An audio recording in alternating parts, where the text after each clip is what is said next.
지난 2주간 온라인으로 오프라인으로 새벽 기도에 동참하신 모든 분들께 하나님의 놀라운 응답이 주어지게 될 줄로 믿습니다. 또 새벽마다 우리 간식 준비로 성실하게 섬겨주신 우리 지사님 감사드리고요. 자, 오늘 보실 말씀 사무엘상 12장 23절입니다. 나는 너희를 시작. 나는 너희를 위하여 기도하기를 쉬는 죄를 여호와 앞에 결단코 범하지 아니하고 선하고 의로운 길을 너희에게 가르칠. 자, 어떤 분은 이 사무엘의 이 말을 중보기도의 모범으로 보시더라고요. 이 안에 정말 귀한 중보기도의 모범이 들어있고 기도에 대한 교훈들이 깊이 들어있다는 겁니다. 자, 첫째, 기도하는 사람이 기도를 해줄 수 있다는 겁니다. 사무엘이 기도하는 사람이었기 때문에 이스라엘 백성을 위해서 기도해 줄 수 있었던 거지, 스스로가 기도하지 않는 사람이라고 하면은 무슨 남을 위해서 기도를 할 수 있겠냔 말이에요. 어떤 힘 있는 중보기도는 그 사람이 하나님과 이미 깊은 교제 가운데 들어가서 기도를 드리고 있는 사람일 때 그게 가능해지는 겁니다. 사무엘상에 나오는 홈리와 비느하스가 있죠. 사무엘의 전임자였던 엘리의 두 아들들. 이 사람들 얼마나 고약한 사람이었어요. 사람들의 재물을 막 강탈을 하고 마음대로 간음하고. 만약에 이런 사람들이라고 하면은 그 사람들이 사실 기도를 드린다 한들 하나님께서 그걸 받아주셨겠냐 말이죠. 잠언 28장 9절, 사람이 귀를 돌려 율법을 듣지 아니하면 그의 기도도 가증하니라.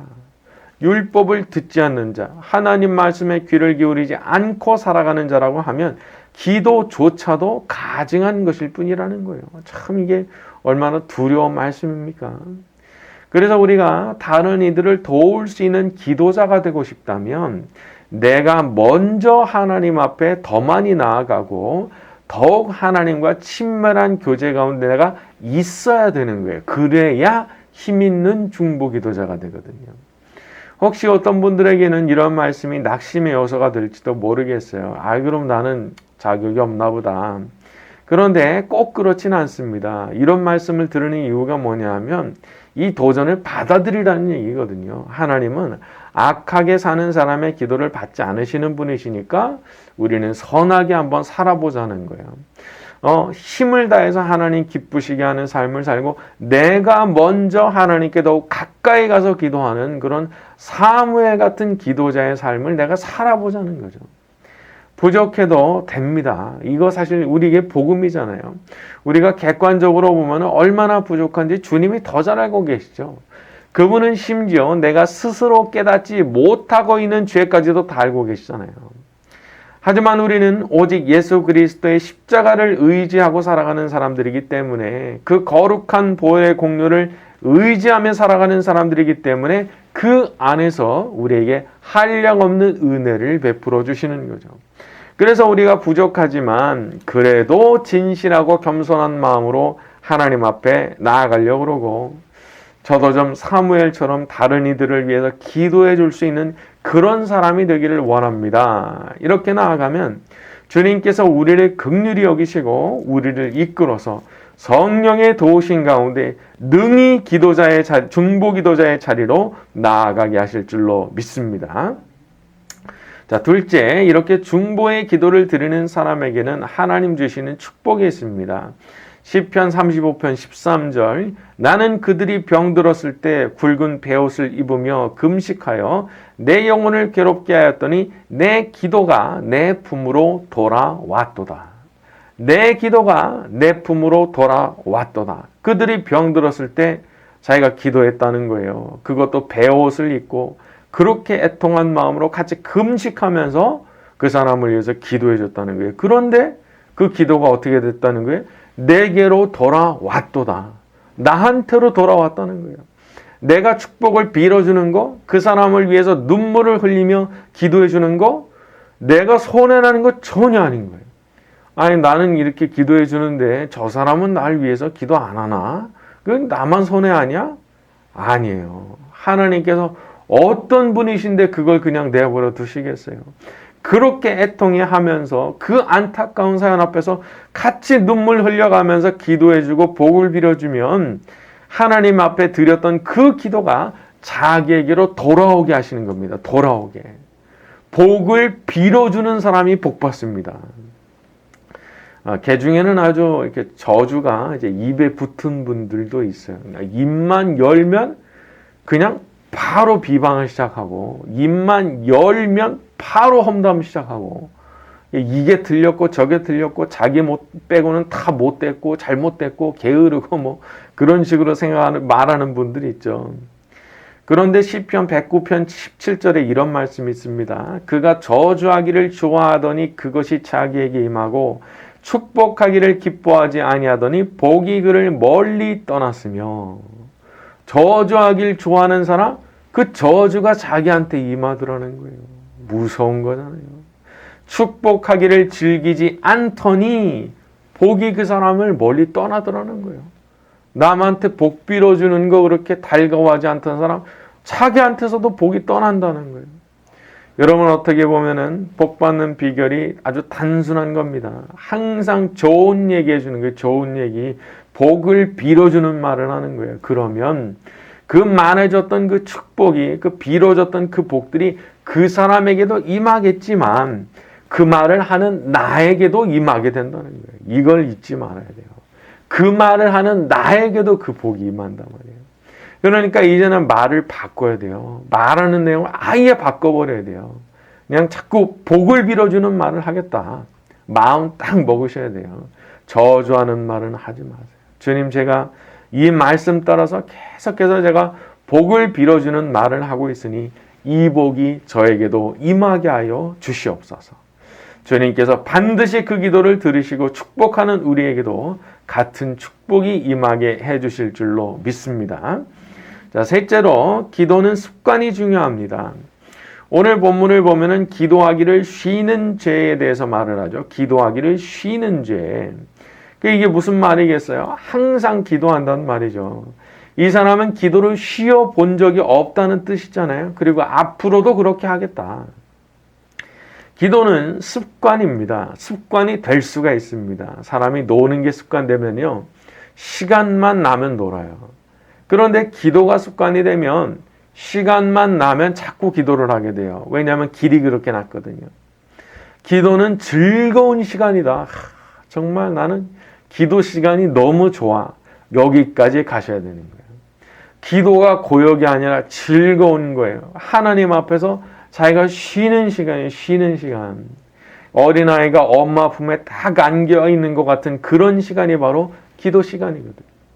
때로는 주여 그 한마디 하고 아무 말 없이 주님의 얼굴을 바라보는 것만으로도 그 시간이 채워줄 수가 있는 거예요.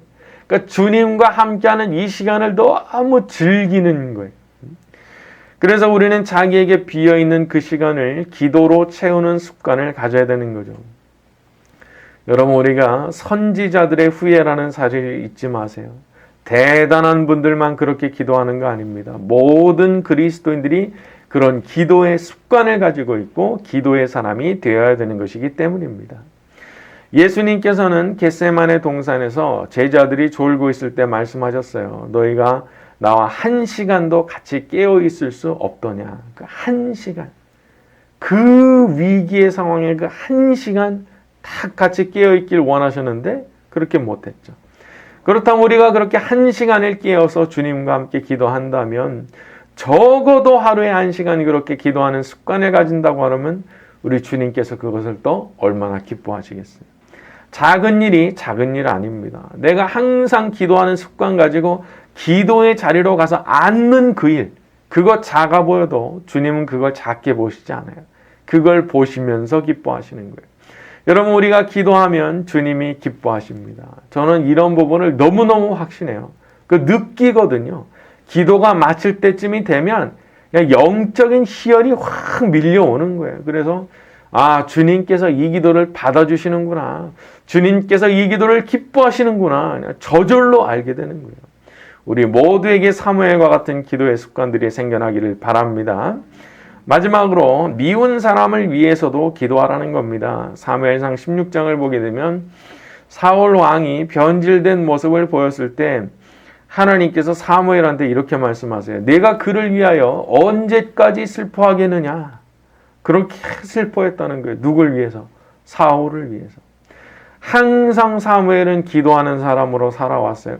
태어날 때부터 기도로 태어난 사람이에요, 사무엘이. 그렇기 때문에 사울의 문제에 대해서도 그냥 있을 수가 없었던 거예요. 이렇게 마음 아파하면서 기도했던 거잖아요. 물론 화가 났어요. 사울이 그렇게 하나님 말씀 저버리고 불순종하고 거짓말로 변명하고 그 사람에게 기름 부어서 왕으로 세웠던 선지자로서 너무 괴로웠을 거예요. 그리고 정말 미웠을 거예요. 자기 자리를 넘겨준 거잖아요. 그래서 15장 같은 데를 보면은 죽는 날까지 다시는 사울을 가서 보지 않았다고 말했거든요. 그리고 그를 위해서 슬퍼했다고 말했어요. 너무 마음이 괴로워 슬퍼했다. 여러분, 그래도 기도하는 겁니다. 그래도 기도하는 거예요. 그냥 그 사람에 대해서 그 애증이 이렇게 얽혀있는 그 마음을 가지고 있는데 그래도 기도하는 거예요, 사무엘이. 그러니까 하나님께서 그만하라 하셨어요. 이제 그만하라. 그리고 새로운 왕을 일러줄 테니까 다시 찾아가서 왕으로 세워라. 우리가 그렇게 기도해야 되는 사람들입니다. 하나님께서 그만해도 족하다.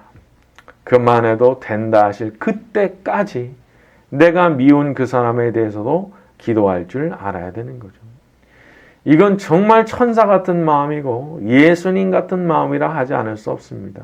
나한테 상처 준 사람, 나한테 잊을 수 없는 수치를 안겨줬던 그 사람, 인간적으로 나를 배신한 사람, 그런 사람을 위해서도 기도할 줄 아는 사람이 되었을 때 우리 주님께서 그것을 얼마나 기뻐하시겠습니까? 마태복음 5장 45절 이같이 한즉 하늘에 계신 너희 아버지의 아들이 되리니. 그렇게 자비로운 마음, 착한 마음, 선한 마음으로 악한 자를 위해서도 기도할 줄 아는 사람이 되었을 때 하늘로부터 쏟아부으시는 놀라운 축복과 은혜가 임하게 될 줄로 믿습니다. 같이 한번 기도하겠습니다. 하나님 아버지, 2주간의 새벽 기도에 함께 해주셨으니 감사합니다. 올해를 마무리하며 내년을 준비하기 위하여 영적인 제물을 올려드렸사오니 주여 이 모든 기도를 받아주시고 축복해 주시옵소서. 사무엘처럼 기도하되 저를 아프게 했던 이들을 위해서 기도하기를 원하오니 예수님 마음 같은 마음을 가진 기도자가 되게 하여 주시옵시고 그로 인해서 그 모든 기도가 축복으로 되돌아오는 것을 경험하게 만들어 주시옵소서. 새벽에 일어나게 하신 것 자체가 주님의 은혜인 줄로 믿습니다. 반드시 그간에 올려들었던 그 모든 기도가 내년에도 큰 복이 되어 돌아오게 하여 주시옵소서. 주께 모든 영광을 올려드리오며 예수님의 이름으로 기도드렸습니다. 아멘.